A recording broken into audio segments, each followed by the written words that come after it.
עוזי וזמרתיה, ותהילי לישועה indeed. My strength and my song, they will be the source of my redemption. Words of wisdom and inspiration from this week's Torah portion, B'Shalach, to bring us right into tonight's themes. Shabbat Shalom. ברוכות הבאות וברוכים הבאים to Shabbat Shira, the Shabbat of song. Tonight, we gather to empower the woman's voice with song. It has become our TBO tradition to hear, witness, and receive music, story, and acts of courage. Our music tonight, with words from our ancient scriptures, mostly, have been newly interpreted by women composers who have added their perspective unique to the creativity, sensitivity, and wisdom of women musicians. Women in our community will interpret these compositions with their own lens and perspective. Other brave and courageous women will share personal stories of their own spiritual journey with openness and vulnerability, as is prescribed by Jewish tradition, to pass down our stories from generation to generation. My friends, much work still needs to be done for egalitarianism for women in Judaism, in Israel, America, and the world. We are still shamefully so underrepresented in politics, in business, even though women hold 60% of degrees of higher education. If we want to impact the conversation, we need women's voices to be heard and women representatives to be present in all positions of leadership across the board. Here and now, we will explore the beauty, strength, and compassion that is within us. And I trust that you too will come away enriched and inspired with more compassion and understanding so that we can continue to do this important sacred work beyond the walls of our sacred space. In this space and time, one of my own deepest reflection is to dwell in the idea of prayer. What is prayer? What is its purpose? Why do we do it? Of course, just like everything else in Judaism, there are many different answers to this question and even more questions. One thing is for certain, that tonight our prayer experience will be painted in many different colors, moods, perspectives, and modes. If nothing else, you'll walk out asking more questions and feeling more deeply. Each experience we have is impacted by our own story.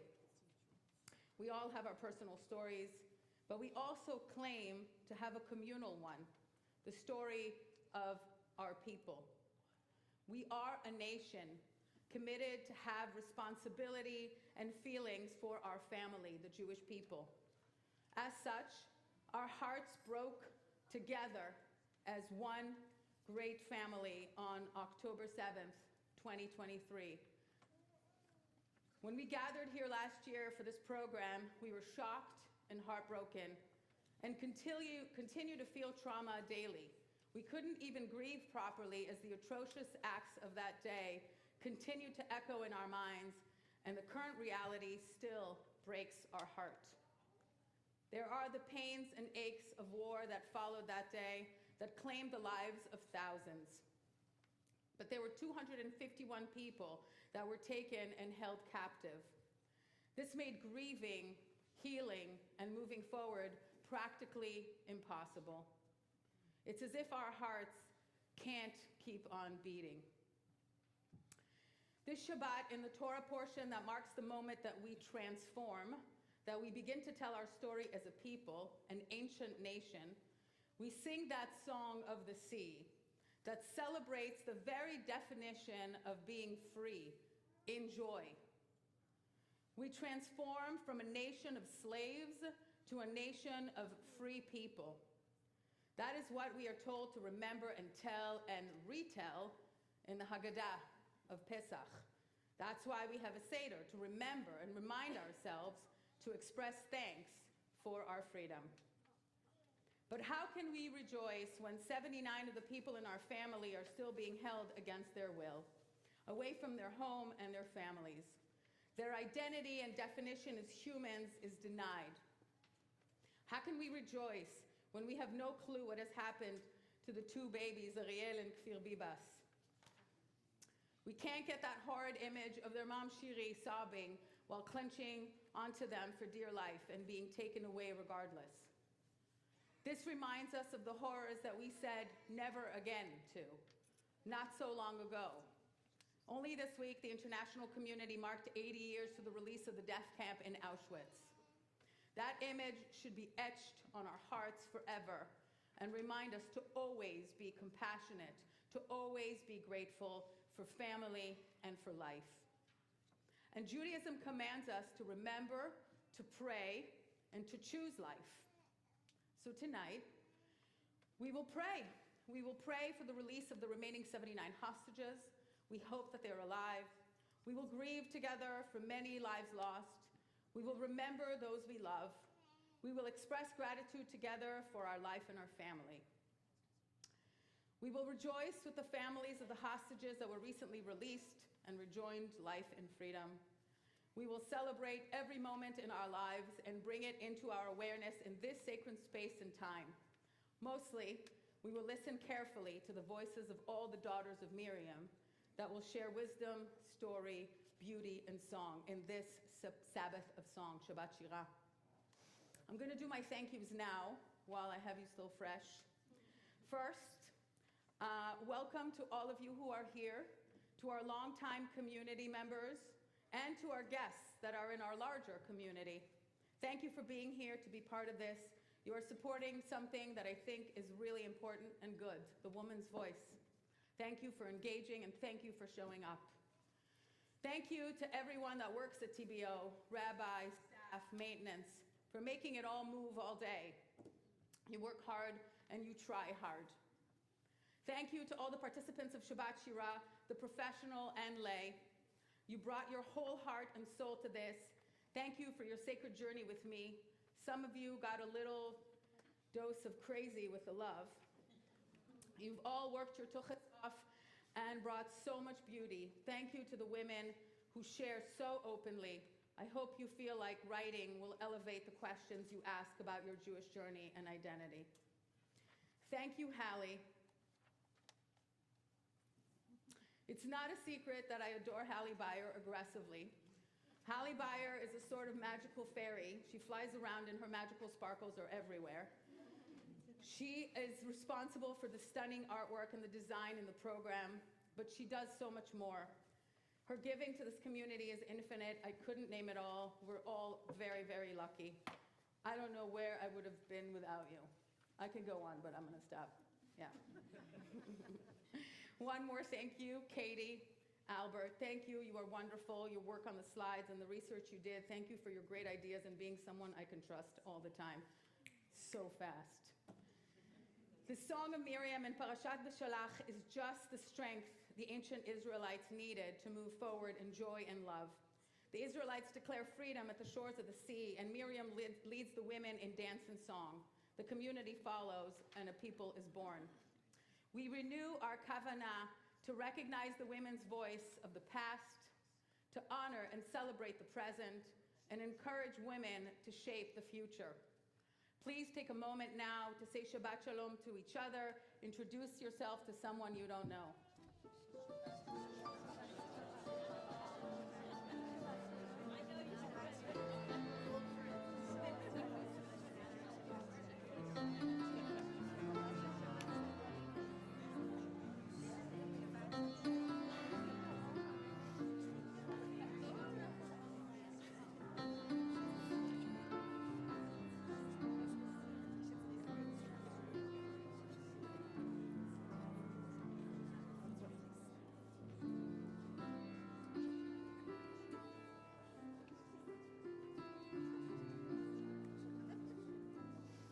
Shabbat brings both physical and spiritual light to our lives.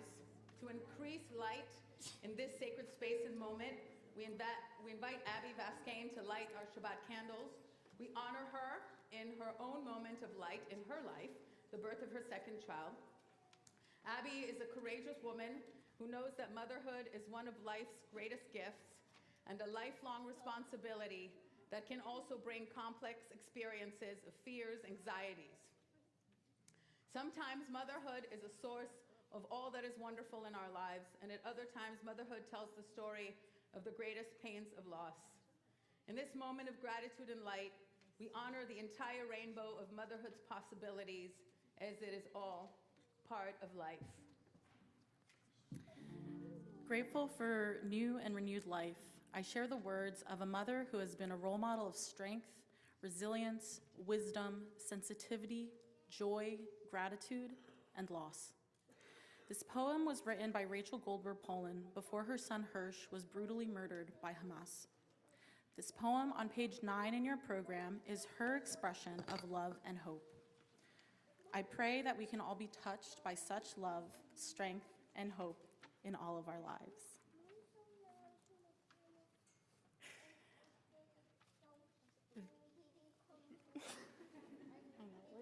We're gonna light the candles soon. I'm gonna read a poem first. There is a lullaby that says your mother will cry 1,000 tears before you grow to be a man. I have cried 1,000,000 tears in the last 67 days. We all have. And I know that way over there, there's another woman who looks just like me, because we are all so very similar. And she has also been crying all those tears, a sea of tears. They all taste the same. Can we take them, gather them up, remove the salt, and pour them over our desert of despair, and plant one tiny seed? A seed wrapped in fear, trauma, pain, war, and hope, and see what grows? Could it be that this woman, so very like me, that she and I could be sitting together in 50 years, laughing without teeth because we have drunk so much sweet tea together, and now we are so very old, and our faces are creased like worn-out brown paper bags, and our sons have their own grandchildren, and our sons have long lives. One of them without an arm. But who needs 2 arms anyway? Is it all a dream, a fantasy, a prophecy? One tiny seed.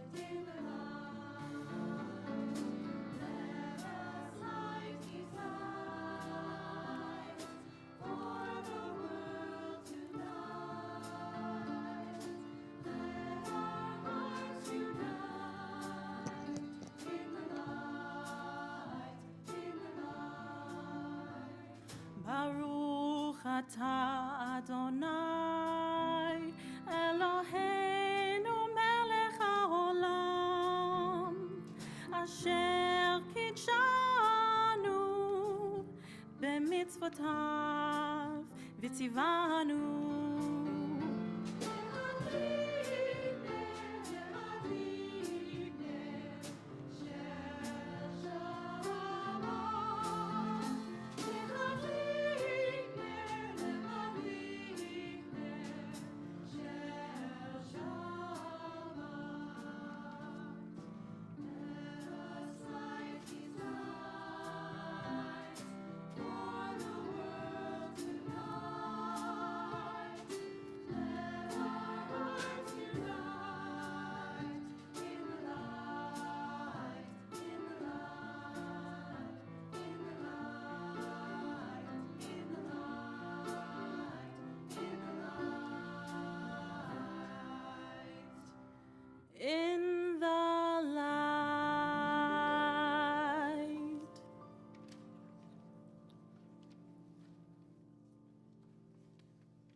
There's a special blessing one says after healing, after recovery from illness, also after childbirth, called Gomel, that we thank God who has done abundant kindness for us.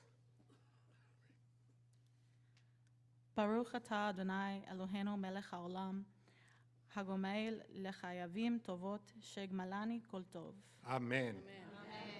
And now you repeat after me to Abby. Me, shegmalech kol tov, hu yigmalech kol tov selah. May the God who has shielded you from harm be gracious to you always.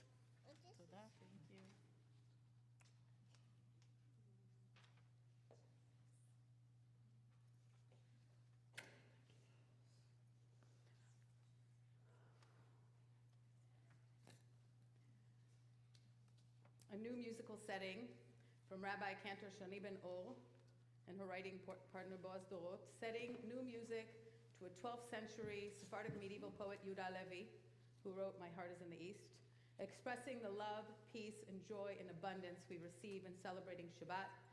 Please join us in the repeating refrain on the slide.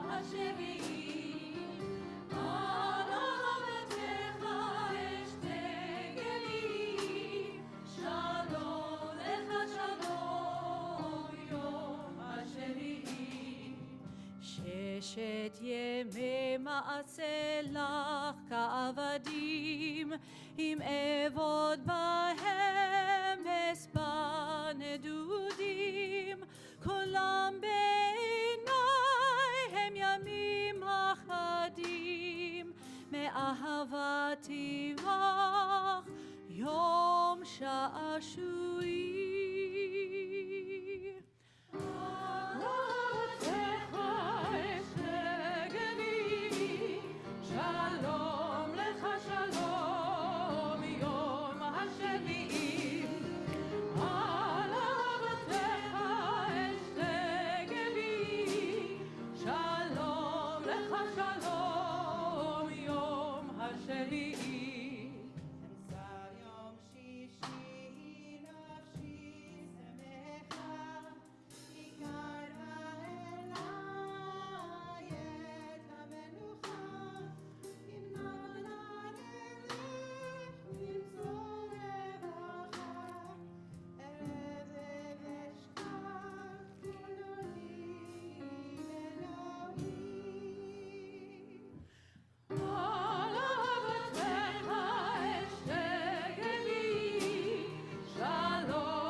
השמשות לראות פני שבת פנים חדשות בו בתפוחים הרבו השישות זה יום מנוחי זה דודי ורעי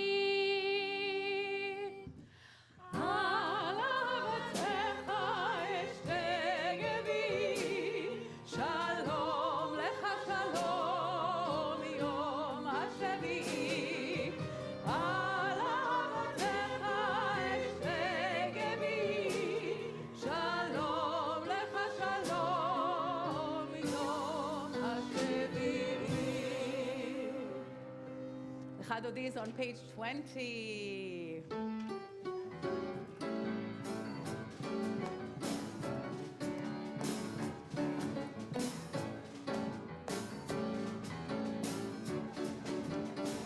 לחדות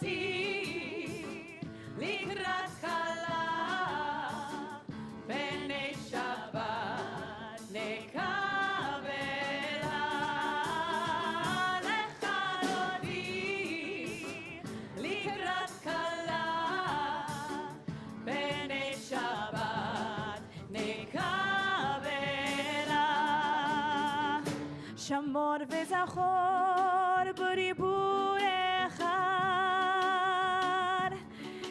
השמיענו אל המאוחד, אדוני אחד ושמו אחד, נשמו תפארת פרית הילה. לך דודי לקראת כלה, בני שבת נקבלה. לך דודי לקראת כלה, בני שבת נקבלה. לקראת שבת לכו ונלך, כי מקור הברכה מראש מכם לסוכה, זאת מעשה במחשבה תפילה. לך דודי לקראת כלה, בני שבת נקבלה. לך דודי לקראת כלה, בני שבת נקבלה.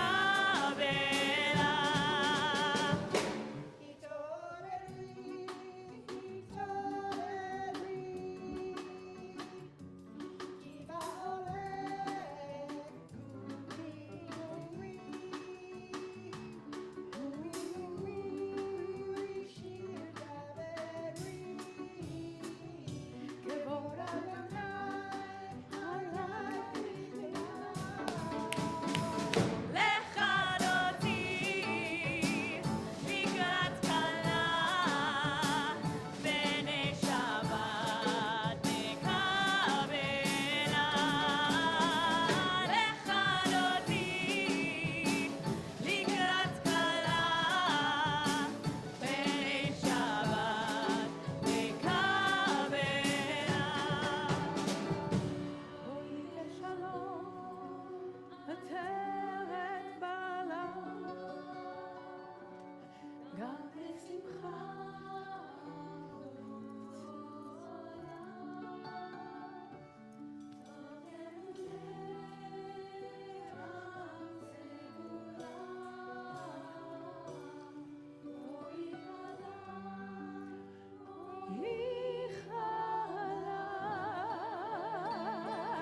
לך דודי לקראת כלה, בני שבת נקבלה. לך דודי לקראת כלה, בני שבת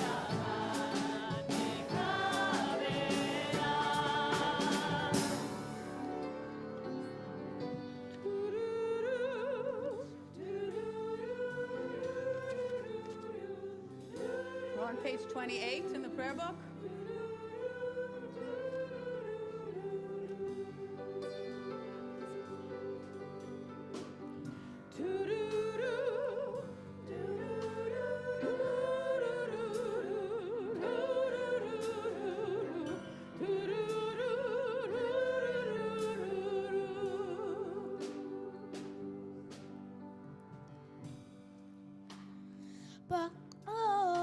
Ba'arehu et Adonai ha'mevorach.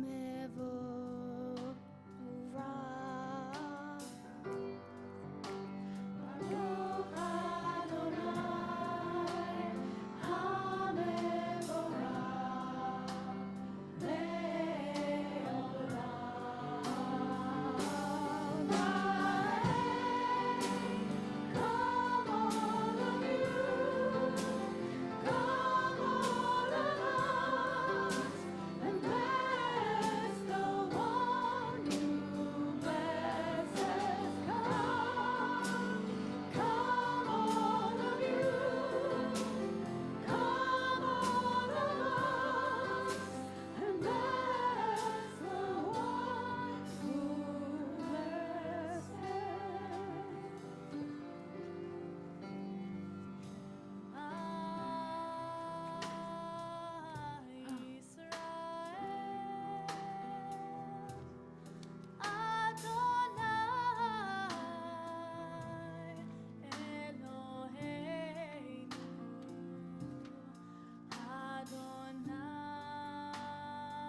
ושיננתם לבניך ודיברת בם בשבתך בביתך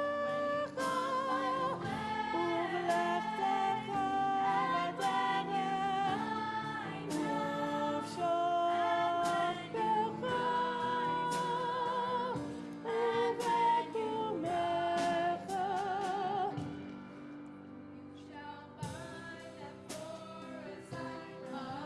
ושלתם לאות על ידיך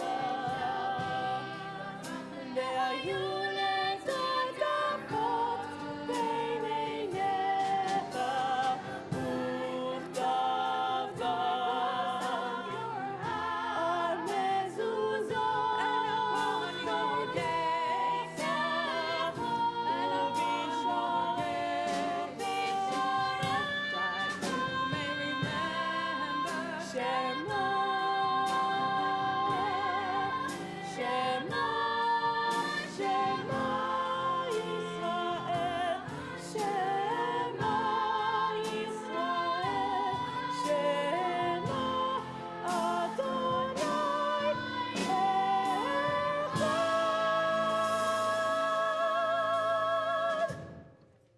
למען תזכרו ועשיתם את כל מצוותיי והייתם קדושים לאלוהיכם. אני אדוני אלוהיכם אשר הוצאתי אתכם מארץ מצרים להיות לכם לאלוהים. אני אדוני אלוהיכם. אדוני אלוהיכם אמת.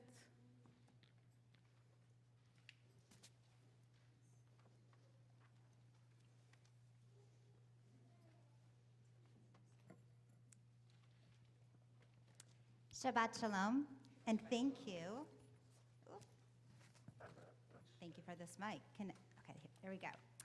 Start again. Shabbat Shalom, and thank you for the honor of sharing a personal story as a reflection and a kavana for the ancient words from Torah we will chant together as a community.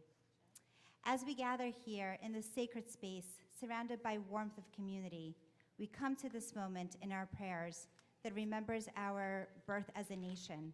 We reflect on the values that has shaped all of us and our ancestors, and that is freedom. Freedom for me, and for so many of us, carries deep and personal meaning, rooted in the experiences of our families. It is both an aspiration and a responsibility. I come from a family that, like so many Jewish families, has paid a price for freedom. My story begins in Kiev, Ukraine, where due to communism and the way it was implemented, my family, ancestors, knew practically nothing about our given story, religion, and culture. There, my parents, my sister, and I lived under the shadow of anti-Semitism. We grew up in an environment where being Jewish was not just a religion, it was a way to mark us as different. It was a reason for discrimination, exclusion, confusion, and fear. As a child, both my sister and I came to understand exactly what that meant at a sleepaway camp, when the adult and teen counselors learned of our faith and used that to inflict shameful, anti-Semitic verbal comments and even threatened our physical safety. I was only 9 and my sister 13. My parents grew up in this environment, which meant that despite their interests and talents, their futures were limited, and even attendance in schools, sports, and ultimately professions decided by a government and a community that simply hated them and us. Judaism for us was not a question of faith. It was a long, painful history of persecution that so many of our people have suffered. I was a child when we made the journey to the United States, a journey driven not just by the hope of a better life, but by the burning desire for freedom. Freedom to understand and practice our faith without fear, freedom to express our identities, and freedom to build a life rooted in the values we held dear. We left behind the familiar, the comfort of home, despite how flawed, and the places where we had lived for generations, because the pull for freedom was stronger than the grip of oppression. Let us give that a thought and sink in for a moment. As I stand before you today, I am filled with gratitude.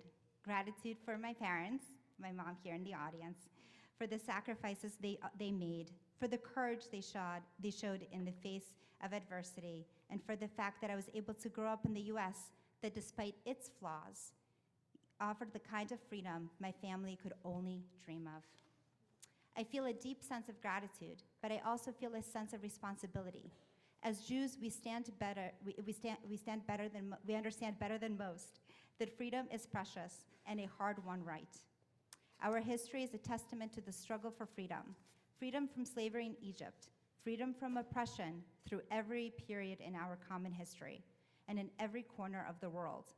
Freedom to express our faith and live our truth. Our history teaches us that freedom is never given. It is a value we must strive for, a value we must work for and protect. The attack on October 7th, the war that followed, the subsequent violence have shaken me, I think all of us, to our core. The images of hostages taken and innocent lives lost remind us of how fragile freedom truly is, and truly how quickly our reality can change. In Israel, as in so many places, people are fighting for the basic right to exist, to live without fear of violence or terror. We continue to send our thoughts and prayers to those still held captive, their families, and all those affected by this conflict. The struggle for freedom, whether in the streets of Jerusalem, a kibbutz in southern Israel, or in the lives of our Jewish community here, is a battle we must all share. We must continue to stand in solidarity for the freedom of the remaining hostages in Israel and for the right of every person to live in peace and security. So today, I ask each of you to consider, what does freedom mean to you? How do you honor it in your life? How can we ensure that we, as a community, as a people, as a nation, as humanity, continue to cherish and protect the freedoms we have worked so hard to secure? I tell my 3 boys that the freedoms we enjoy today, freedom of religion, freedom of speech, the right to live without fear, are not inevitable. We must actively defend it, not just for ourselves, but for our future generations, whose responsibility will also be to protect our freedoms and educate and become educated of our histories. We should never take our freedom for granted. I believe this is our responsibility for ourselves here in Morristown, in Israel, and for all of humanity, regardless of spiritual affiliations.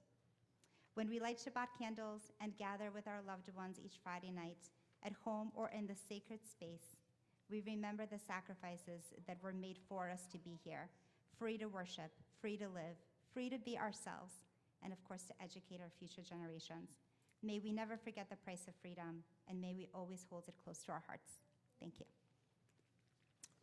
We tend to sing Mi Chamocha to the melody of the season and change as the cycle of the year changes. The melody helps our minds hear the ancient words in a fresh way. It invites us to imagine an alternate reality that is within our reach, in the same way that our ancestors were able to imagine freedom, even as they had only experienced slavery in their lifetimes.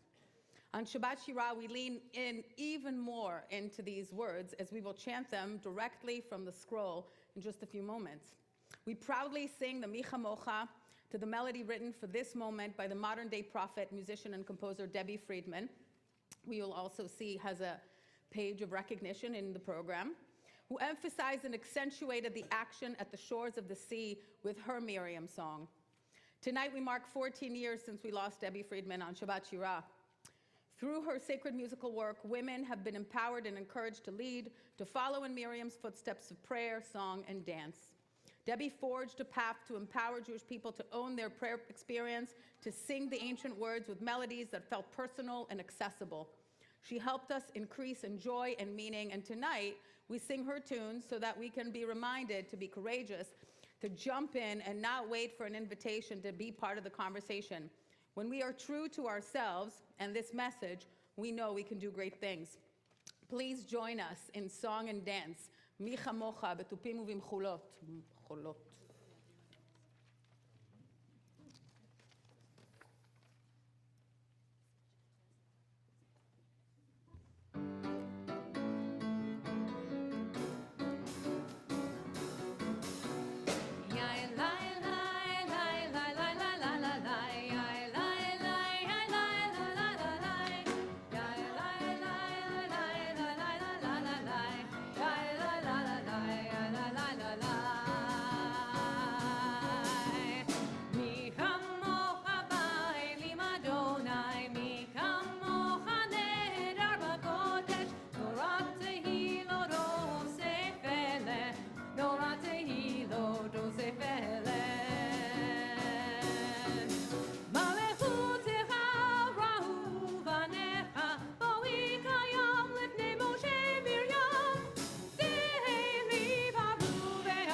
the whole night long. And Miriam was a weaver of unique variety. The tapestry she wove was one to sang our history. With every strand and every thread, she crafted her delight. A woman touched with spirit, she dances towards the light. And the women dancing with their timbrels followed Miriam as she sang her song. Sing a song to the one whom we've exalted. Miriam and the women dance, they dance the whole night long. When Miriam stood upon the shores and gazed across the sea, the wonder of this miracle she soon came to believe. Whoever thought the sea would part with an outstretched hand, and we would pass to freedom and march to the promised land. And the women dancing with their timbrels followed Miriam as she sang her song. Sing a song to the one whom we've exalted. Miriam and the women dance, they dance the whole night long. And Miriam the prophet took her timbrel in her hand, and all the women followed her just as she had planned. And Miriam raised her voice in song, she sang with praise and might. We've just lived through a miracle, we're going to dance tonight. And the women dancing with their timbrels followed Miriam as she sang her song. Sing a song to the one whom we've exalted. Miriam and the women dance, they dance the whole night long. And the women dancing with their timbrels followed Miriam as she sang her song. Sing a song to the one whom we've exalted. Miriam and the women dance, they dance the whole night long.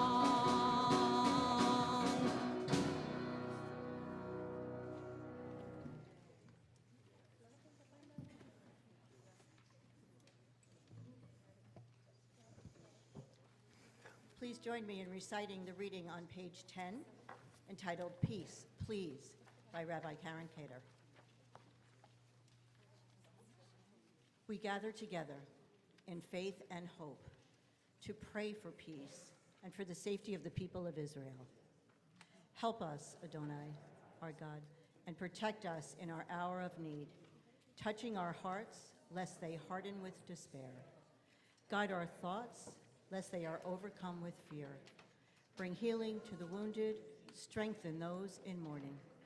Give courage to those in fear, wisdom to those who lead. Yedid Nefesh, beloved one, reveal yourself and fill the world with your light. Spread over us the shelter of your peace. Be quick, God of love, for the time has come. Have mercy upon us, eternal one of peace.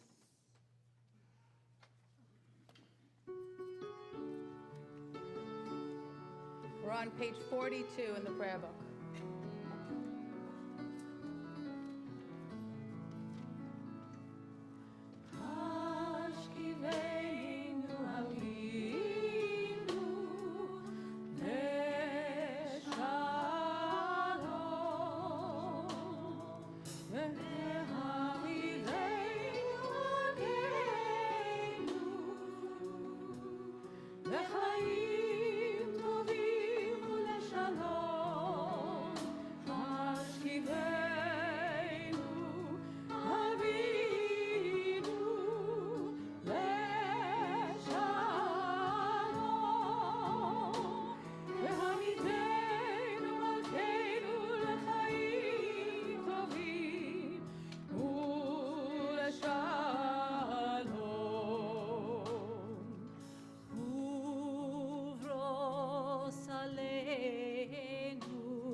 Shabbat Shalom.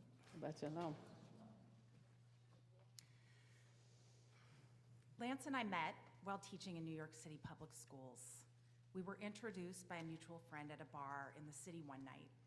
Conversation was easy between us, and we talked about everything from music to politics to family. We did not, however, talk about religion until we were seriously involved. In the end, what would have been an otherwise easy decision for a couple from the same religious or cultural tradition after a year or so of dating was not for us. We ended up dating for 5.5 years and agonized about how to move forward. We were perfectly matched, with the exception of being from two different traditions. My family's tradition included going to church on Sundays, attending a midweek class, and a family service on Wednesdays. My mom was the church choir director, and my dad was an elder on the church board. I was confirmed at age 13 after attending classes and attended the church youth group on Sunday evenings. Our family friends were other families from our church community. Lance grew up in West Orange, New Jersey, in the New York metro area, surrounded by a large Jewish community. His family was affiliated with a synagogue community. He received a Jewish education leading up to his bar mitzvah. Following those formative years, Lance put away his tallis, and his family only attended services during the high holidays, but they still expected him to marry someone who was Jewish. Our indecisiveness came to a head when we unexpectedly found ourselves pregnant. This predicament made us confront the future of our relationship. Despite a miscarriage, we came to the understanding that we wanted to be together. We got married, moved to Morristown, and our little family soon followed. When I was pregnant with Ben, my now 12-year-old, we began looking for a religious community. Hey. There he is. We began looking for a religious community to join as a family.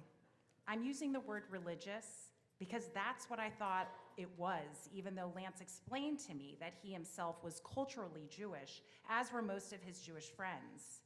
Basically, they wanted to be part of a Jewish community but didn't really care for the God part. This has been a difficult philosophical idea for me to grapple with and has been something I have tried to make sense of, but hasn't always been a comfortable conversation to have. You see, I believe in God, but it seems many don't. If you Google the word synagogue, the Oxford English's dictionary's definition will pop up and tell you that a synagogue is a building where a Jewish congregation meets for religious worship and instruction. But if you don't believe in God, where is the worship? Or why do you need instruction if being part of a synagogue is just about culture? This last question is one that only a non-Jew could ask, because if you are not Jewish, it's difficult to understand that culture stems in part from instruction in Hebrew and the study of ancient texts and encouraging questions and the search for answers. Here's another question related to synagogue. Why would people pay money to join a community to be instructed on God in a very difficult language they don't speak when they don't believe in God?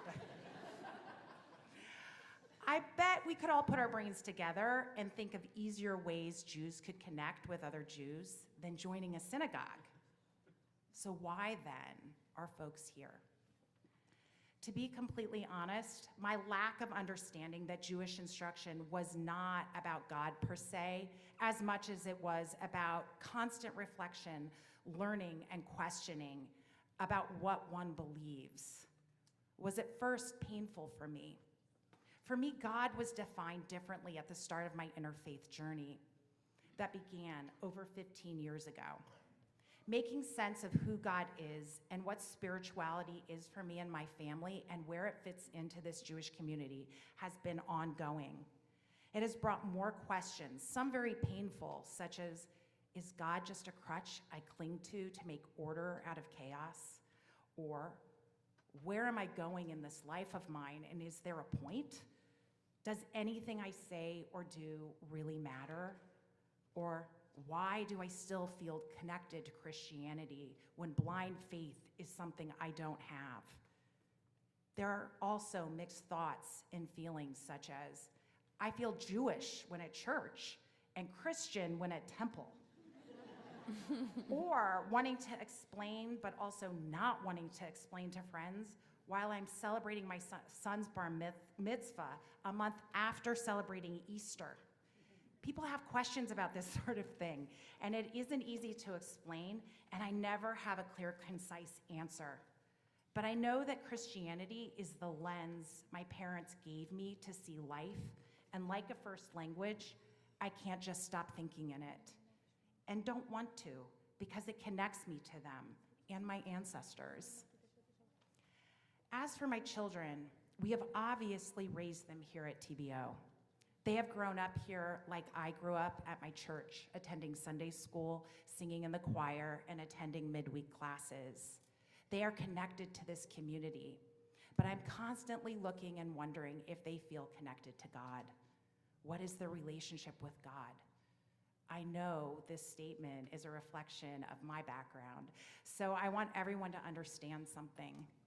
For me, putting a name on if my children are Jewish or Christian is not as important as this relationship I just mentioned. That is, this relationship is one of the heart and begins with acknowledging that humans are not the be-all and end-all, that life is truly a miracle, that we are on a journey, and what we do on this journey affects not only us, but the generations that follow. Furthermore, when we make the choice to love and serve others instead of focusing on ourselves, we tap into something beautiful. When we humbly bow or attempt to bow our hearts and minds in gratitude and love to the light that connects us all to one another and is beyond comprehension, we are bowing to what I think of as the divine. How is this taught, if not through instruction in a like-minded community that reinforces and models this? How do you remove yourself from the center of it if you don't believe that some divine force isn't at the center and not humans? So with this in mind, I have had to ask myself, am I in the right place? I want this for my children. Are they getting that here? The answer is obviously yes, or I wouldn't be standing here tonight. The answer is yes, because this belief, which stems from my Christian upbringing, is grounded in Judaism, which came before it. In this narrative, I feel like I've made Lance sound unconnected to any form of spirituality. He will state, if you ask him, that he feels the most spiritual when in nature. In our discussions about our personal beliefs over the years, he has pointed out to me that he draws peace in the woods or from a sunset or looking at mountains and enjoys his time alone. Isn't this a form of meditation and, dare I say, prayer? He finds a deep sense of satisfaction in teaching children and being a part of writing the course of kids that come to him academically behind or out of sorts. Isn't this humbly bowing to the divine by serving others? My understanding of God, the divine, has expanded in my journey to understand where I fit in. It has expanded because I have been forced to sit in discomfort and figure it out, and so has Lance. We may not have done this had we not chosen to move forward together in marriage. We are here to talk about Shabbat, and I do have a reason for mentioning everything just stated, so let me try and bring this all together. We started to observe Shabbat when Ben turned 3 and started attending the Francis Brody preschool. Ben was bringing challah home on Fridays, and I felt a little guilty. We were not initially lighting the candles and saying the blessings. I grew up observing the Christian Sabbath Sunday mornings. Following church, we would have a sit-down family meal. It was mandatory family time. We were always dressed up, and the meal was always a formal occasion. I wanted to keep this tradition with the family Lance and I were creating, so we adapted the tradition from my childhood. And even though we were not attending services, we would sit down for a family meal together, light the candles, and say the blessings. I began breaking out a nice tablecloth, cloth napkins, and napkin rings. We got candlestick holders for our Shabbat candles, used a challah cover Ben made at school, and would keep grape juice on hand. It was during this time I committed to making Shabbat something we did no matter what. And as our kids have gotten older, we have consciously marked Shabbat in this way. We do not schedule things on Fridays because it's the night we celebrate Shabbat. In our commitment in observing Shabbat and practicing it regularly, it has become meaningful to both me and Lance. It has become a joint spiritual practice and is something we look forward to each week. I can't tell you Lance's private thoughts when we are lighting the candles, but for me, I like to think about all the other Jews and Jewish families that are also lighting candles at about the same time in our time zone and hopefully breathing in peace. I think about my grandparents and parents who taught me to humbly bow to the light of the divine and to remember the Sabbath and keep it holy, and the generations before us who have done the same and passed this tradition down to their children and their children's children. I think about how I will not always have my own children under my roof or to tuck into bed at night, but will have light from the candles on Shabbat to remind me of our togetherness and to connect us no matter where we are. My hope is that Shabbat is something that my children have come to love and will bring with them into their adult lives, and that it will remind them of home and bring them peace each week or give them comfort should they feel homesick. My hope is that Shabbat is a practice that will connect them always to love, hope, and light, and that even when they do not have candles, they will draw on the light that is in their heart, pause, and draw peace from knowing that the light of the divine is in them, to humbly bow to it, and to draw comfort and strength. So while there has been sacrifice to exist and raise my children in a culture that is not my own, and while I still grapple with questions about what I believe that I may never find answers to, this sacrifice has forced me to do this and to be intentional in it. It has been hard at times, but it has been so rewarding. And I couldn't have done it without this community. TBO has provided a safe place for me to do this and has been a place of spiritual and personal growth, and for my family. And for this, I am deeply grateful. Shamru is on page 44.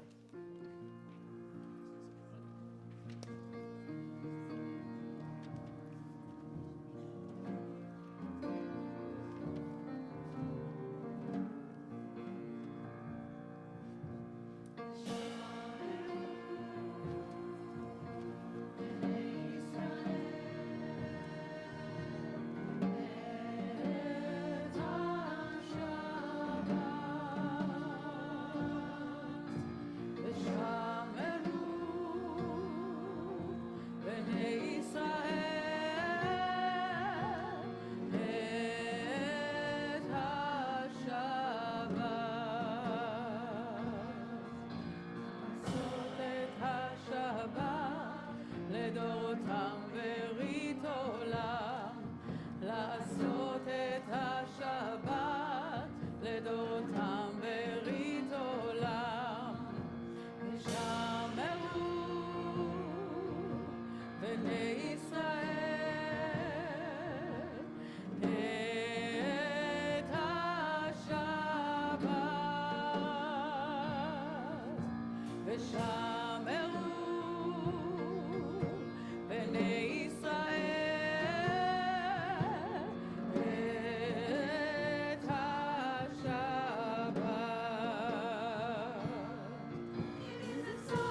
בני ישראל את השבת ושמרו בני ישראל את השבת.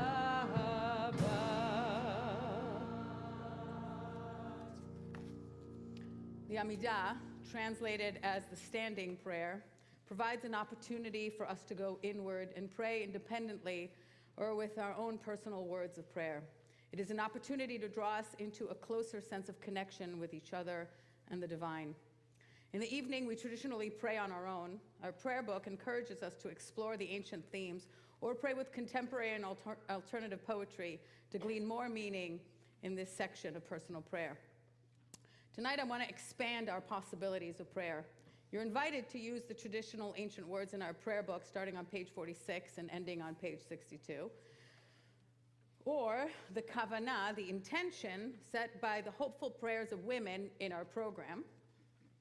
As the liturgical 12th century poem of Yehuda Halevi observed, "My heart is in the East."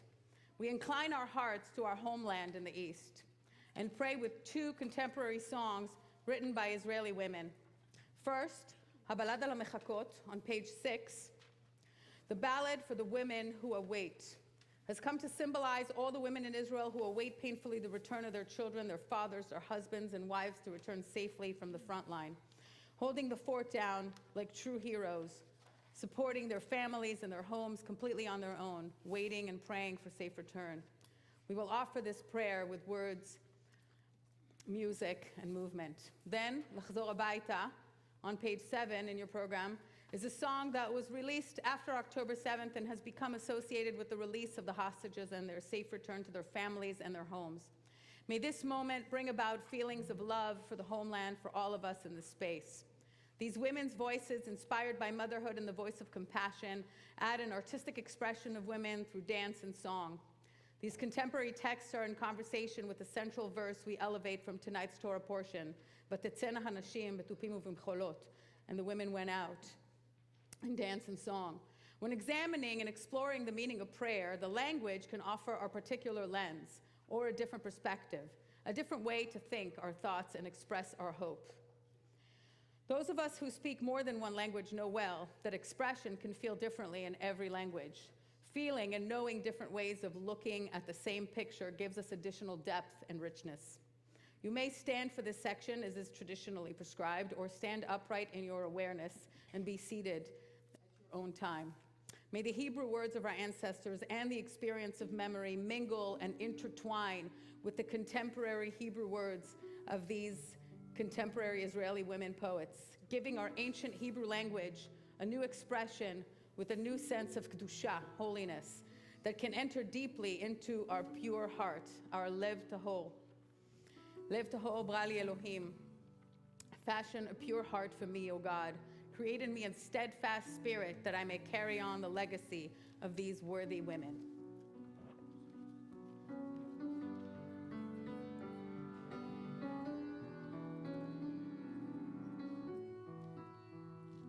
לב טהור ברא לי אלוהים ורוח נכון חדש בקרבי אל תשליכני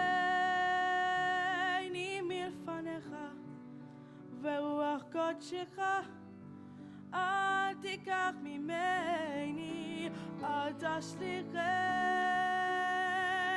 מלפניך ורוח קודשך אל תיקח ממני אדוני שפתי תפתח ופי אגיד תהילתך אדוני שפתי תפתח ופי אגיד תהילתך שפתי תפתח ופי אגיד תהילתך אדוני דלתי תפתח ופי אגיד תהילתך.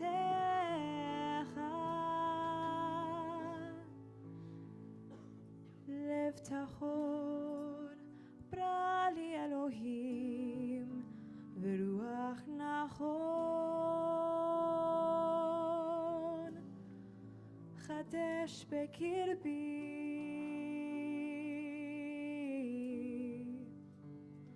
ופי אגיד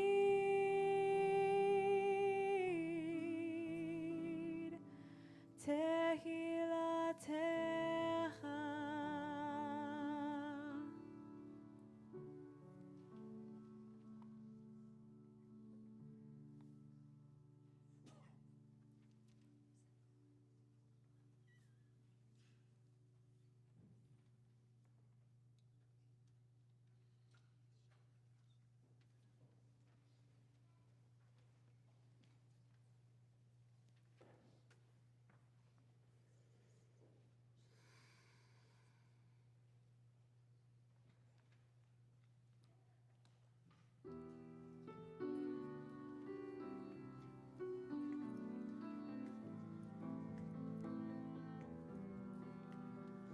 לילה טוב לכל המחכות לאור ירח, חלומות טובים ולא לדאוג, זה יבוא. היין משקר לי, עושה לי לקוות, ושוב לא היית בדלת, ושוב התארגנתי שעות, היית שואל אותי מה בלב שלי, מה בלב שלי היום, ואיך לא רצית לשמוע, ואיך לא רצית לראות, מה בלב שלי, מה בלב שלי, מה בוער אצלי בתוך. נפלתי לשמיים, לא הצלחתי לעלות. אם אתה מאיר את הדמעות שלי, למה בשעה כזאת? עצמתי את העיניים וביקשתי בתפילות, היית שואל אותי מה בלב שלי, מה בלב שלי היום. לילה טוב לכל מי שכמוני לא נרדמת, שמה את הראש ואין על מי להישען. תגיד לי מה יהיה איתי, מה יהיה בסוף. ושוב לא היית בדלת, ושוב התארגנתי שעות, היית שואל אותי מה בלב שלי, מה בלב שלי היום, ואיך לא רצית לשמוע, ואיך לא רצית לראות, מה בלב שלי, מה בלב שלי, מה בוער אצלי בתוך. נפלתי לשמיים, לא הצלחתי לעלות. אם אתה מאיר את הדמעות שלי, למה בשעה כזאת? עצמתי את העיניים וביקשתי בתפילות, היית שואל אותי מה בלב שלי, מה בלב שלי היום.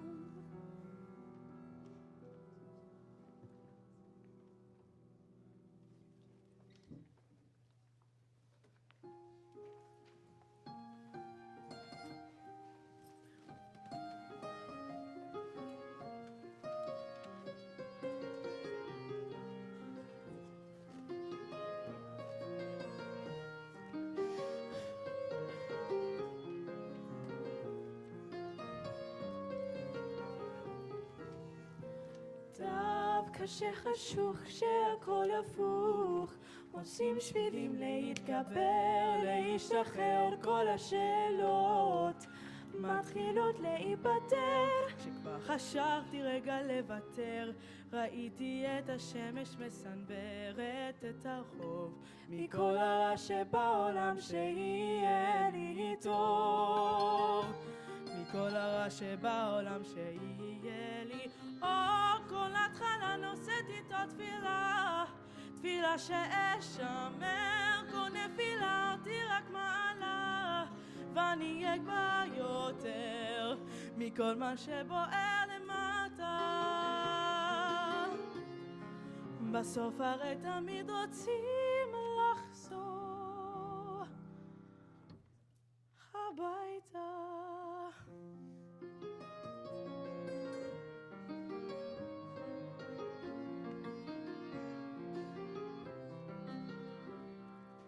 כל החלונות נפתחים לראות רוח בגגות ומעיפה ככה בתנופה את שיבש ולא יחזור. שכבר חשבתי רגע לעצור, תמיד זרח עוד בוקר להפריח ולשמור. מכל החושך בעולם תמיד יהיה לי אור, מכל החושך בעולם תמיד יהיה לי אור. כל התחלה נושאת איתה תפילה, תפילה שאשמר, כל נפילה אותי רק מעלה, ואני אהיה כבר יותר מכל מה שבוער למטה. בסוף הרי תמיד רוצים לחזור הביתה. תפילה שאשמר, כל נפילה אותי רק מעלה, ואני אהיה כבר יותר מכל מה שבוער למטה. בסוף הרי תמיד רוצים לחזור הביתה, הביתה. הביתה.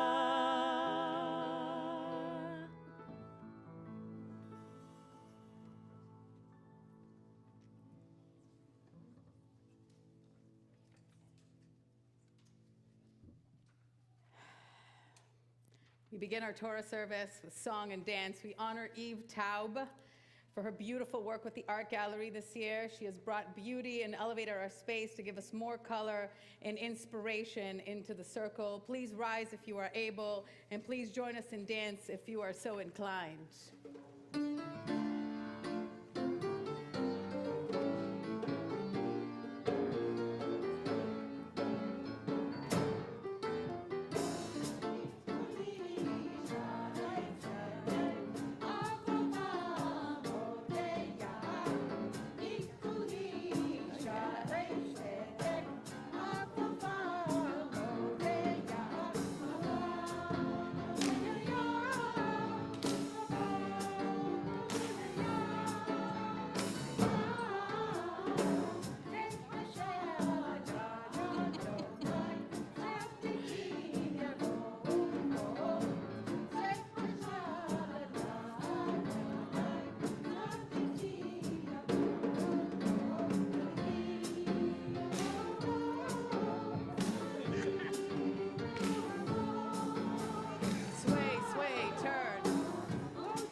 Okay.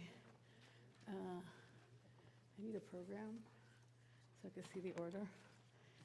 Okay. Stand in this order. Okay. We call on our women Torah chanters.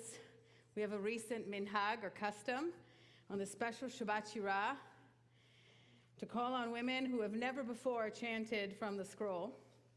In addition to the beautiful women chanters from our community, we invite 3 new, brave Israeli chanters this year. We are proud and honored to offer an Aliyah Torah to 2 of our Rishonot, Nofar Gabay, and our very own TBO Rishona Agam Perakai, who has also just sung so beautifully. The Rishonim program is a wonderful federation program that we are so lucky to be a part of. We're very lucky, and we want to continue to be a part of this program. These young high school graduates choose, rather than entering their mandatory military service right away, as is stipulated in Israeli law, first to serve in various diaspora communities for 1 year, teaching about Israel and learning about liberal Judaism. After their 1 year of shlichut, being a messenger, they return and enlist into the service in the IDF. I am especially grateful to also welcome our shlicha, Maya Lior. This program, you can cheer. This program is for young adults to serve as messengers for 3 years. Our shlicha Maya is on her last of 3 years in this role, and I could not be more honored and more proud that she is also joining our Rishonot and taking part in this. This is truly a sense of shlichut. The root in Hebrew for shlichut has to do with being sent or tasked. For these women, your role is truly being sent in a sacred capacity, to be the messenger of the gospel, if you may. You carry the sacred message with you to teach Judaism and Israel's centrality within it. I must mention again, for all those who don't know, women chanting Torah in Israel is still quite the anomaly. Over the last 20 years, we have begun to see it a bit more, but it is still an unspeakable small minority. Our Rishonot, Agam and Nofar, and our Shlicha Maya stepped way, way, way outside of their comfort zone and are all coming up to chant Torah for the first time in their life. And for this courage, I would like to praise and bless them. I hope that many opportunities will follow. בואו בבקשה, שלושתכן, תודה. יפעת, בואי לעזור לי. בואי עכשיו לעזור לי. This is Yifat. She's also called Amy for some weird reason. But she is, תוציאי לי את זה מהפלסטיק, ותעזרי לי גם, open this. I didn't want to pull them out beforehand because it's brand new, and I like the newness of it. רגע, hold on to it. תחזיקי את שלושתם. Okay, where am I? Blah, blah, blah, blah, blah. Okay, our women chanters will stand together in strength and chant the special chant of the Song of the Sea, exercising the freedom of women to chant Torah publicly. We do not take this moment lightly and mark it as our continued tikkun towards Jewish egalitarianism. It is my honor to present our Benot Mitzvah with a brand new talit from Women of the Wall, an organization in Jerusalem that must fight vehemently just for the right to chant from the Torah and sing out loud in the Western Wall. This summer, as part of the Cantors Convention, when I was a tefillah chair, a Reform women cantors chanted Torah with them, and the misogyny that I witnessed was quite unbelievably gross. Happy to share stories outside of this beautiful, sacred space and moment. Thank you very much. We express heartfelt gratitude to Dr. Howard and Abby Blaustein, who have generously donated the Women of the Wall Talitot. It was Dr. Blaustein's idea to give this gift, and they've been donating every year since 2019 to make this happen. So thank you so much. You guys are amazing. I love you. Okay. Okay, so we're going to wear them now. We're going to get dressed. איזה כיף לכם? חבל על הזמן. מאוד.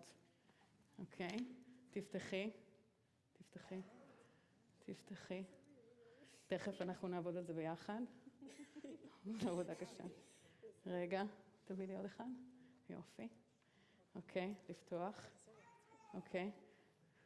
וואו, איזה יופי. תחזיקו פה. פה. ככה. יפה. תגידו אחריי, ברוך אתה אדוני.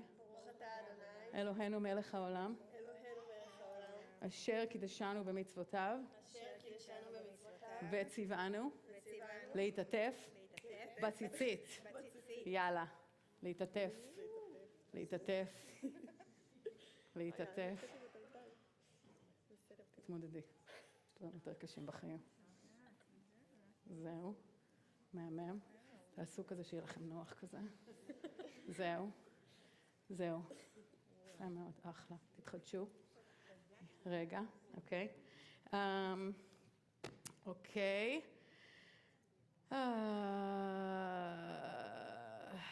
Okay. Usually I invite the Rishona to chant the Aliyah, but tonight I would like to invite all of the women Torah chanters to wrap up spiritually our olot with their blessing for this special Aliyah la Torah. We're honored to share our bima with wonderful leaders in this community, with guests from the larger community. May we all continue to make a loud statement for equality for women. May you all chant from our scroll on many more happy occasions. I call up all of my Torah chanters to say the Aliyah. Toda Rabba, thank you, Ali Bayer. Okay, and you're standing in the right order? Ready? Let's do it. Baruch Baruch Adonai Hamvorach. Baruch Adonai Hamvorach. Baruch Adonai Eloheinu melech haolam. Asher bachar banu mikol ha'amim.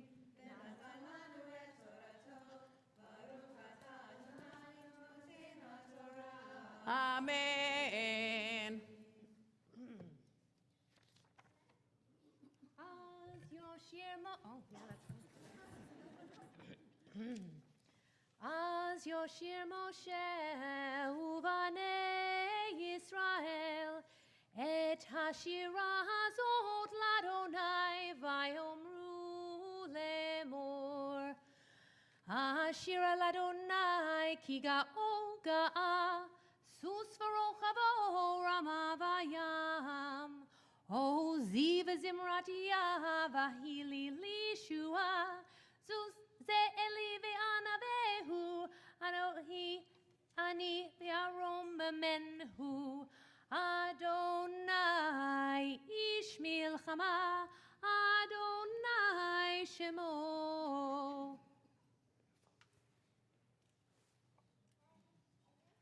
מרכבות פרעה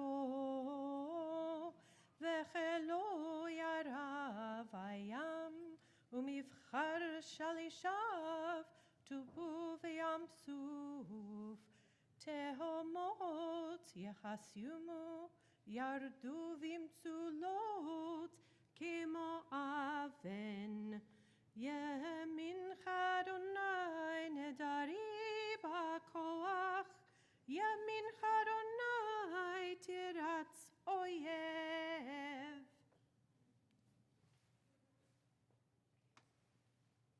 וברב גאונך הברוך קודש תשלח ברמך אך למו קקש וברוח אפיך נערמו מים נשבו חמונד נוזלים קפו חתמות בלב ים אמר אויב ארדוף אשיג אך הלב שלל תמלא נפשי אריק ארבי תורישמו על ידי נשפת ברכך כי שמו ים סללו כרופרת במים הדרים מי כמוך בימים אדוני, מי כמוך נדר בקודש, נורת תהילות וספלה, נתית ימינך, תבלעמו ארץ, נחית וחסתך, עמזו גאלת, נהלת ועוזך, אל נווה קודשך.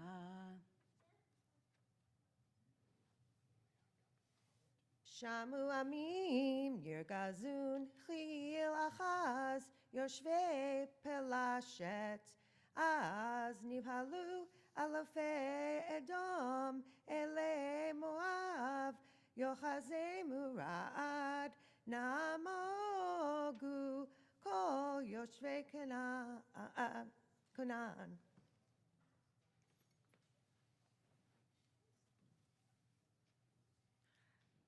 תיפול עליהם אימתה ופחד, בגדול זה רוחה, הדימו כאבן, עד יעבור עמך אדוני, עד יעבור עמזו קניתה.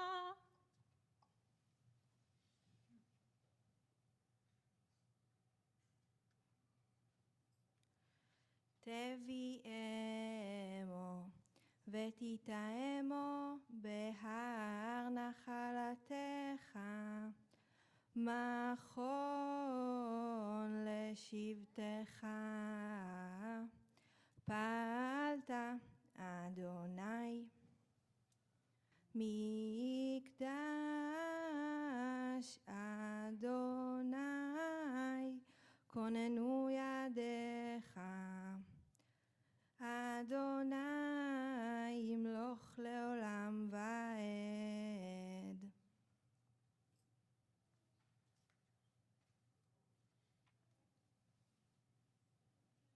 קיבה סוס פרעה ברכבו ובפרשיו בים, וישב אדוני עליהם את מי הים, ובני ישראל הלכו ביבשה בתוך הים.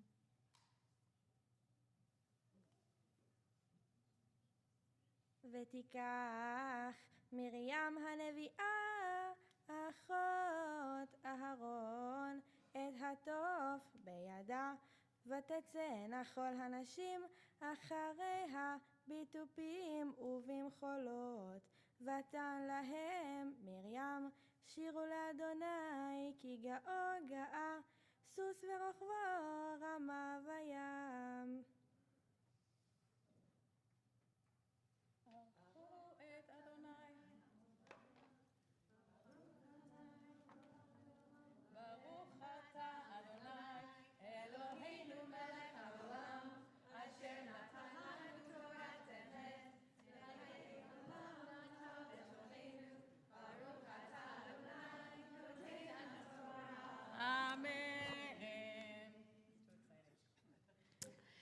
We are blessed and bless each other as a Jewish community facing new and old struggles. משברך אבותינו ואמותינו אברהם, יצחק ויעקב, שרה, רבקה, רחל ולאה, מרים, דבורה ויעל, אסתר ורות. May God, who blessed our fathers and mothers, Abraham, Isaac, and Jacob, Sarah, Rebecca, Rachel, Leah, Miriam, Devorah, Yael, Esther, and Ruth, grant healing, strength, courage, and love to all who have risen here tonight in the presence of Torah. May you feel restored in vigor of body and mind, and may you know hope, joy, and gratitude. And together we say, okay, I'm going to say thank you to all of my old chanters, and by old I mean seasoned. And I will ask my new chanters to come close to me, and I'm going to give you a special blessing. I'm going to start in Hebrew. Thank you very much. אני לא יודעת אם אתן יודעות כמה אושר ואושר הסבתן לי השבת הזאת.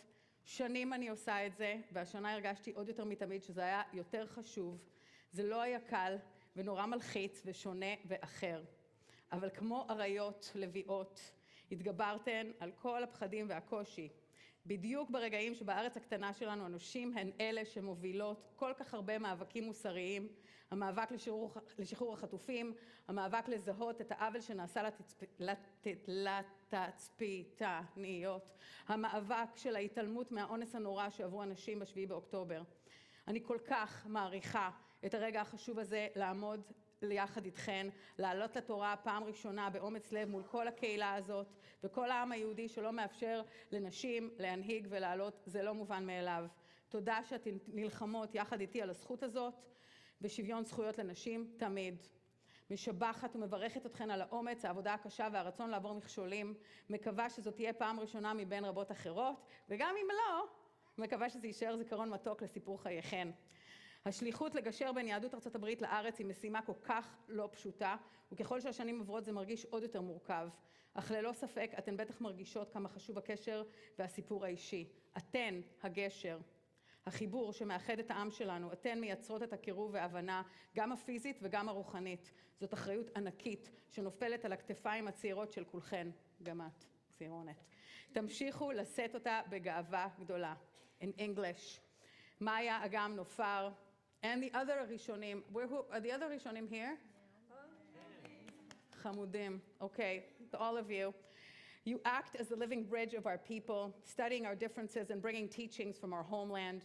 You teach us Hebrew and about the land of the state of Israel. We're deeply grateful for your partnership. We bless you and praise you for your strength and courage to be the strangers in a strange land, especially in this painful climate, away from your loved ones, in order to assume the sacred responsibility to lead our people with resilience and infinite dedication. You are seen, acknowledged, and admired. Maya, Agam, and Ofar, I bless you in honor of your first Aliyah LaTorah. Our community at Bnei Or feels immense gratitude and joy that you have taken these courageous steps. For a few years now, I've been saying you stand where it may have been said that you couldn't or shouldn't. You can and you did. Kol hakavod. May you be blessed with good health of body, mind, and heart. May you be strengthened knowing you are embraced by this community and the Jewish people, and the work the Rishonim and Rishonot are doing to bring our people closer is sacred. And now we're all going to bless them together with the words of our ancestors. And everybody is going to ken yehi ratzon and show our beautiful community singing. יברככם אדוני וישמרכם. Together, כן יהי רצון. כן יהי רצון. כן יהי רצון. יאר אדוני פניו אליכם ויחונכם. Together. Ken yehi ratzon. Ken yehi ratzon. Yisa Adonai panav elechem veyasem lachem. Shalom, shalom, shalom. Together. Ken yehi ratzon.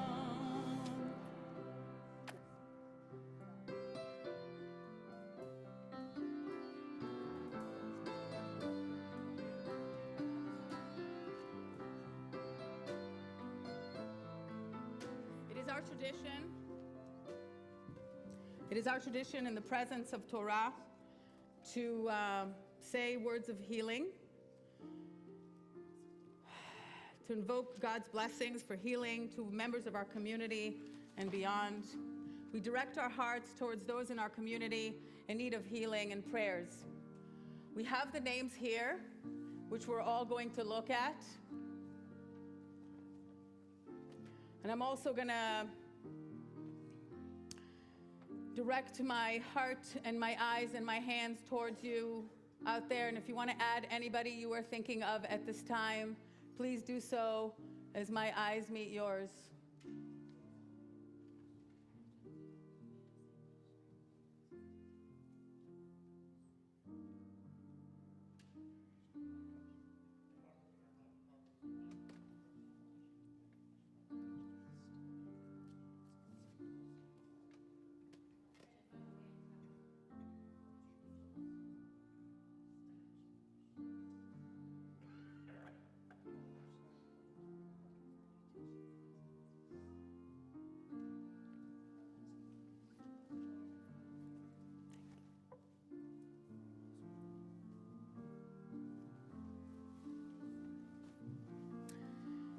We also add to our prayers, usually the prayers of the soldiers in the IDF that are part of our family that have been fighting for so long. And even now through the ceasefire, we're still losing people. It's actually unbelievable. Today, we cannot be more honored and excited to have our very own IDF soldier, our 2019 COVID Rishona, Geffen Ben David. I haven't seen her since that crazy year, and I'm deeply grateful to add her story of courage to our prayers of the IDF soldiers tonight.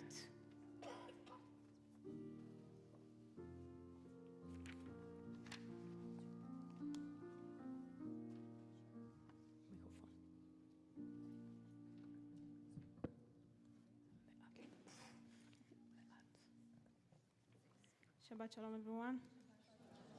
I'm excited to be here. Sorry about my English. I need to practice. My name is Geffen Ben David. I'm 23 years old from Yishuv Sapir in the Arava in southern Israel. In the year 2019-2020, I was the Rishona at Temple Bnei Or and part of the Metro Esso Federation Rishonim 17 program. I too took part in Shabbat Shira service in that year and chanted from the Torah scroll. A month ago, I completed my military service. I served for 4.5 years in the Israeli Navy. I joined the military in September of 2020, and after 4 months of basic and professional training, I was certified as a commander of the Command and Control System Operator. It's called Bakashit in Hebrew, a naval control supervisor. Our role was to overlook Israel territorial waters, control entry and exit of all commercial and civil vessels, and prevent any possible threat on Israeli shores. The women in our unit serve in different posts alongside the country borders. We watch and analyze targets using cameras, radars, and other advanced control systems and communication devices. We do all of this while in constant contact with our Navy combat posted on different Navy vessels at sea. I was assigned to Erez in the Southern Naval Control Post, responsible for defending Israel borders at sea and specifically the maritime borders between Israel and the Gaza Strip.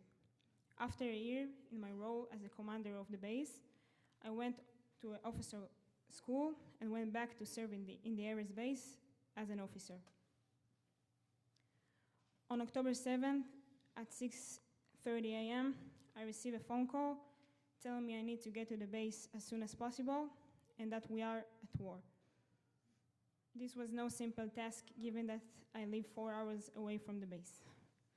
I made my way to the base under constant rocket attack and missile fire while hearing hundreds of reports about the border being fully breached. There was full of battles going on between the IDF soldiers and Hamas terrorists on Israeli soil. Israeli civilians were either murdered or taken hostage. When I finally arrived to the base, the picture became clearer. We were dealing with 7 boats that each have between 5 to 10 terrorists heading to Israel's shores and the kibbutzim on the border. It took us a few days to fully contain this attack and clear the entire area from terrorists and possible threat. Tragically, we lost 18 civilians and 2 soldiers in the Zikim beach about 1 mile from the border. I'm standing here today, almost a year and a half into this war, with so many stories, memorial, and people that I lost, and I will remember and cherish forever. It has been extremely difficult to tell these stories and remember the friends I lost. Being in the military means that you are constantly dealing with what needs to be done, defending our country and eliminating further death and destructions. There almost had been an opportunity to process the personal and communal losses. I would like to acknowledge 4 close childhood friends of mine who died defending Israel on that horrible day and that day that followed. Her names was Oad, Ido, Roi, and Iftach.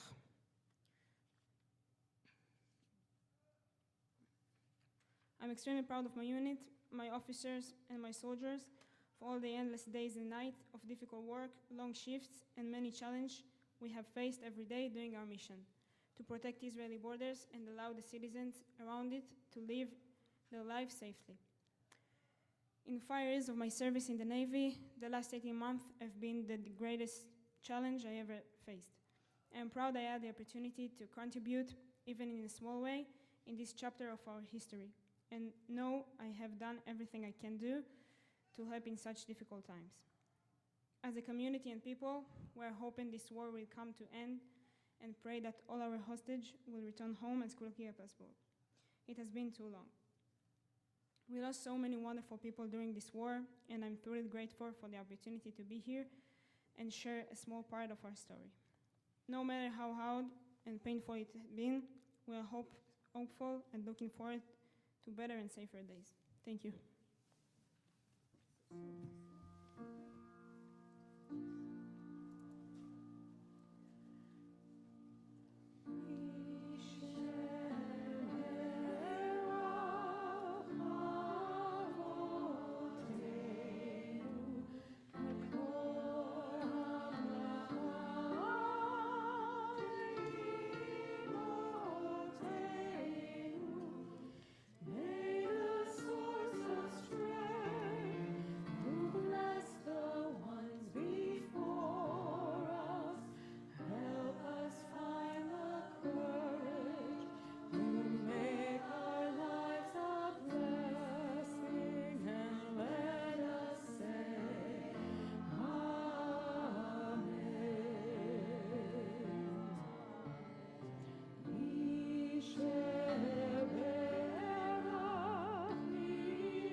We join together in praying for the 79 remaining hostages in Hamas captivity. We especially bring into our hearts the Bibas family, Mother Shiri and babies Kfir and Ariel. We also pray for the remaining American citizens who are still held hostage. At this time, Idan Alexander and Sagi Dekelchen. Idan was actually in the Israeli Scout chapter right here in Tenafly, New Jersey. We pray for them all as one community.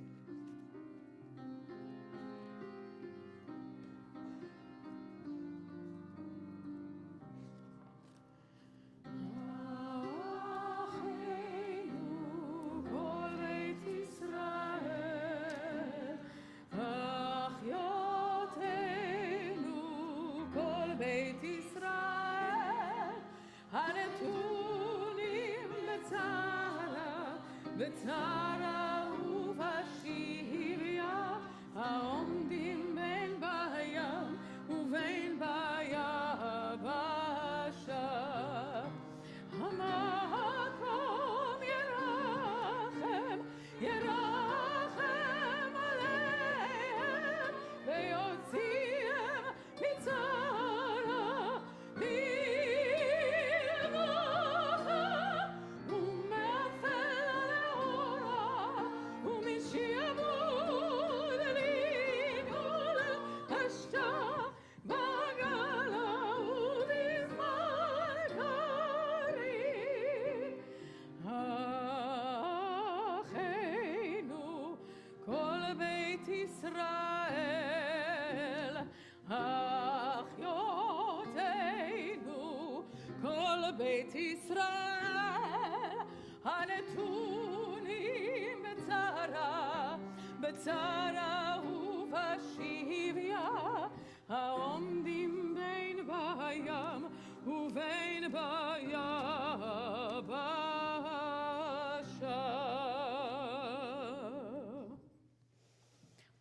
For Hagba and to return the Torah to the Ark, we honor Becky Novins Cannon, one of our amazing donors and members of our community. If you are able, please rise.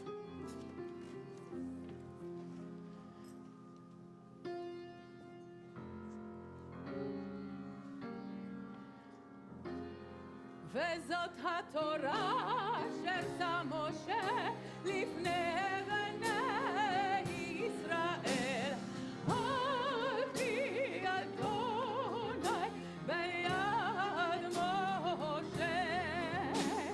יא לי לי לי לי לי לי לי לי. יא לה לה לה לה לה לה לה לה לה. יא לי לי לי לי לי. יא לה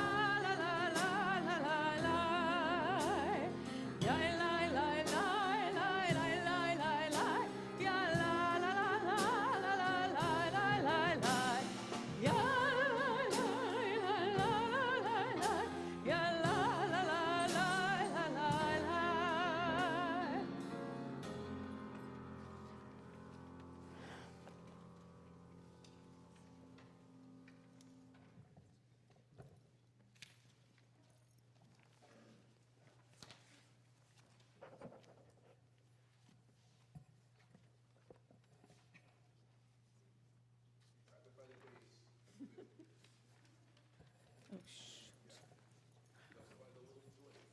Okay. Just take this one. Shalom, Shabbat Shalom. My sister, Dr. Jody Levy Yissachar, of blessed memory, was a woman who was known for her warmth and laughter, and who was defined by compassion, generosity, and resilience. She was a devoted wife, mother, daughter, sister, aunt, and friend. She was the heart and soul of our family. She loved us, and she took every opportunity to remind us all of that. Our family joined and quickly became active at Temple when Jody was about 6 years old, and it was the old building. My parents both held a variety of leadership positions in sisterhood, men's club, and ultimately, our father served as the Temple president. Jody and I were immersed in this community, and it became part of our family. We were both very active. On the Board of Trustees, Jody brought music, spirituality, and warmth to every aspect of Temple life that she touched. She had an extraordinary gift for seeing what others needed and stepping up to help. I believe that Jody helped to strengthen Temple B'nai Or's vision and the connectedness that our community feels. In her late 20s, Jody was diagnosed with life-threatening cancer and needed to leave Washington, D.C. and her new career in marketing and move home to begin a course of treatment that was long, difficult, and extremely uncertain. Jordan, my son, was a new baby at that time, and he was the family's strength, encouragement, and motivation, most especially for Jody. They had already created a very deep and meaningful connection of unconditional love. Jody was deeply inspired by the care and support she received from her doctor, nurses, and caregivers, and she decided to change careers and become a doctor so that she could help others the way she had been helped. This meant returning to school to complete prerequisite courses and then applying to medical school, all while navigating the physical and emotional challenges of her own illness and treatments. Jody's determination never wavered. She completed medical school, her residency, and began her career as a physician. At the core of Jody's medical career was the drive to use her own experience to connect with her patients on a more meaningful level. Her approach to treating patients involved as much emotional support and encouragement as medical care. Jody's path to becoming a doctor was a testament to her resilience and her belief in the power of strengthening community. It was around this time that she and Ori began dating. As the relationship flourished, Jody and Ori became devoted to each other. Their partnership withstood some of life's most strenuous challenges. They faced another cancer diagnosis. Jody's strength and resilience, along with Ori's love and support, helped them through difficult surgeries and treatments, and Jody's health improved once again. Against long odds, she and Ori had their miracle baby, Noah. You can imagine the immeasurable joy he brought to them and to all of us when he finally came into our lives. Jody's overwhelming pride in Noah was evident to everyone who knew her. To my children, Jordan and Lauren, and to Ori's niece and nephew, Rayut and Eris Segal, Jody was not just an aunt, but a bonus mommy, offering love, guidance, advice, and support. We frequently referred to all of these children as our children, loving the others as much as our own. I used to tease my sister that she'd open her home to strangers and happily host them, but it really was true. Jody always created a space where everyone felt welcomed and loved. Her family and her friends all knew this. As a friend, Jody was fiercely loyal, loving, accepting, and generous. She gave her friendship from the depths of her heart, and her feelings were practically tangible. Jody would drop everything at any time of day or night to help a friend, or the relative of a friend, or a friend of a friend. She'd be among the first preparing a get-well meal, carpooling children, or helping plan an event. She'd joined so many committees, she didn't have time to pee. And we joked that she burned her candle at all three ends. All of that was okay because she did what she could to help everyone be successful, feel supported, loved, and cared about. Jody was a woman whose life was dedicated to building community, lifting others, and living out the values of compassion, service, and leadership. She embraced the essence of what it means to be part of something greater than oneself, and her legacy lives on in the lives she touched and the communities she nurtured. Though Jody passed away a few months ago, her presence continues to echo in the hearts of all who knew her. The impact she had on her family, her communities, and her many circles of friends remains alive in the actions we take, the way we love, and the way we lead. Jody's legacy will continue to inspire us all. Her example of resilience, service, and love will live on in the countless lives she touched. She taught us that no matter the obstacles we face, we have the power to rise above them, to help others, and to live life to the fullest. Thank you. Thank you, Robin, for sharing words about Jody, who was beloved by so many of us in this community.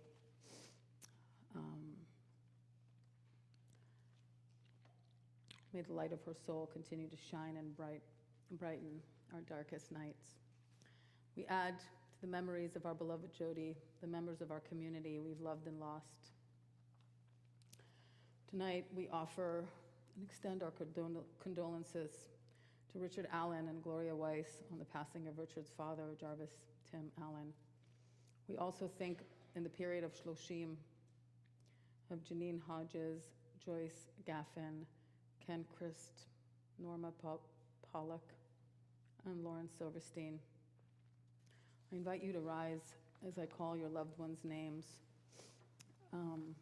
We think of the yahrzeits tonight of Nathan Ackerman, Nancy Austin, Beatrice Barkin, Eric Blyer, Malcolm Bush, Simon Dreskin, Albert Feigen, Frank Glassner, Samuel A. Hollander, Sylvia Israel, Sidney Keats, William Robert Lewis, Jordan Lieberman, Ida Linsenbaum, Nathaniel Lebau, Rose Lupkin, Harry May, Margaret Miranakowski, Carl Myers, Shirley Platt, Abe Proborkin, Francis Regan, Sarah Esther Rosenhaus, Betty Schulman, Ethel Schwartz, Harry Schwartz, Walter Simon, Friedrich D. Streicher, Stuart S. Zerlip, William Tremmel, Harold Weber, Harvey Weinstein, Marie Zernick. Please rise if it is your custom. We join in the words of Kaddish Yatom on page 295 in our prayer book. יתגדל ויתקדש שמי רבה, בעלמא דברה חירותי וימליך מלכותי, בחייכון וביומייכון ובחיי דכל בית ישראל, בעגלה ובזמן קריב ואמרו אמן. יהי שמי רבה מבורך לעולם ולעלמי עלמיה. יתברך וישתבח ויתפאר ויתרומם ויתנשא ויתהדר ויתעלה ויתהלל שמי דקודשה בריחו לעילה מן כל ברכתה ושירתה תושבחתה ונחמתה דאמירן בעלמה ואמרו אמן. יהא שלמה רבה מן שמיה וחיים עלינו ועל כל ישראל ואמרו אמן. עושה שלום במרומיו הוא יעשה שלום עלינו ועל כל ישראל ואמרו אמן.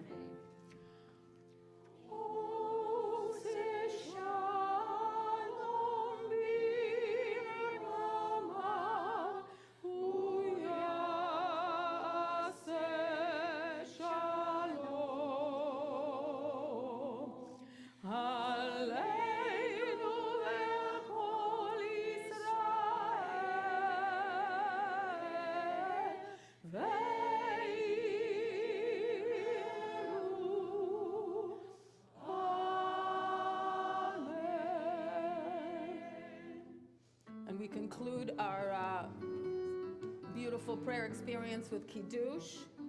I invite all the teens to come and lead us in Kiddush, and everybody who participated in Shabbat Shira, please come on the bima at this time. If you spoke, if you danced, if you sang,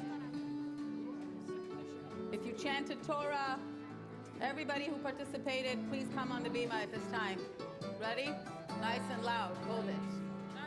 Baruch atah Adonai, Eloheinu melech haolam, borei peri hagafen. Amen.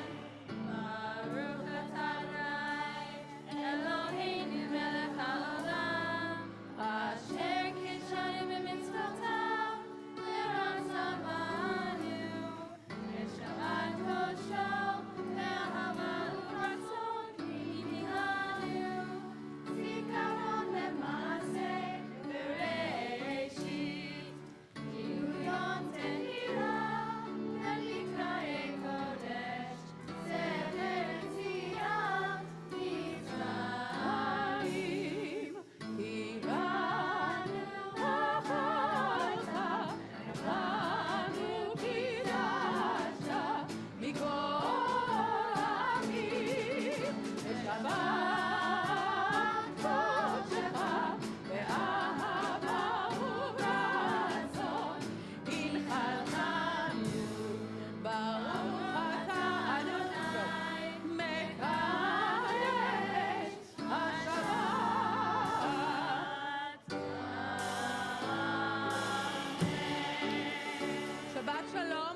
Please join us in the oneg. Take a picture. What is it?